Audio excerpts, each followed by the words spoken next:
carnet rose pour Ashley Olsen.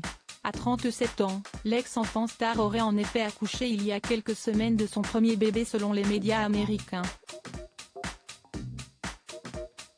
Alors que le sexe et le prénom ont été dévoilés, la jeune femme et son mari Louis Eisner sont restés très discrets sur cette arrivée mais seraient en extase devant leur petit prince. Les trentenaires vont prendre un coup de vieux, l'une des sœurs Olsen est maman à son tour. Et il s'agit d'Ashley, mariée en fin d'année dernière à son compagnon Louis Eisner et qui aurait accouché, selon TMZ et Page 6, d'un petit garçon, prénommé Otto, il y a quelques mois. Une petite surprise pour ses fans, qui n'étaient pas au courant de sa grossesse.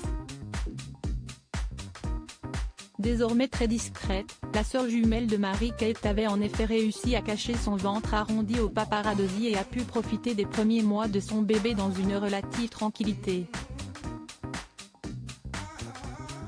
Son mari et elle, en couple depuis octobre 2017, seraient en tout cas totalement heureux, selon des sources proches de cette belle naissance.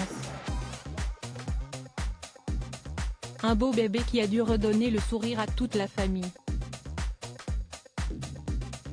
Et notamment à Mary-Kate, la sœur d'Ashley a en effet traversé une période difficile ces dernières années avec un divorce surprise, et éclair, de son mari, le Français Olivier Sarkozy, avec qui elle était en couple depuis 2012.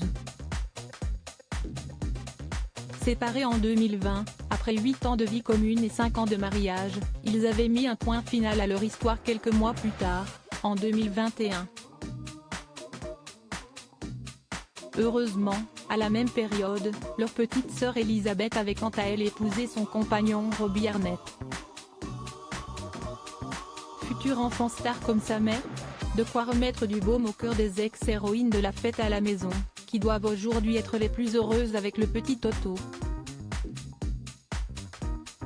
Et on peut déjà se douter que celui-ci ne deviendra jamais un enfant star, traumatisé par leur surexposition alors qu'elle avait moins d'un an. Les deux jeunes femmes qui avaient ensuite été les stars de toute une génération avec les jumelles Senmel ou encore Totalement Jumelles, avaient très mal vécu leur adolescence et avaient été en proie à des soucis d'anorexie et de dépression. Depuis, toutes les deux sont devenues créatrices de mode et s'épanouissent, bien plus discrètement, dans ce domaine. Alors maintenant, il ne reste plus qu'une chose à faire. Désigner la marraine du petit Otto, Mary-Kate ou Elisabeth ?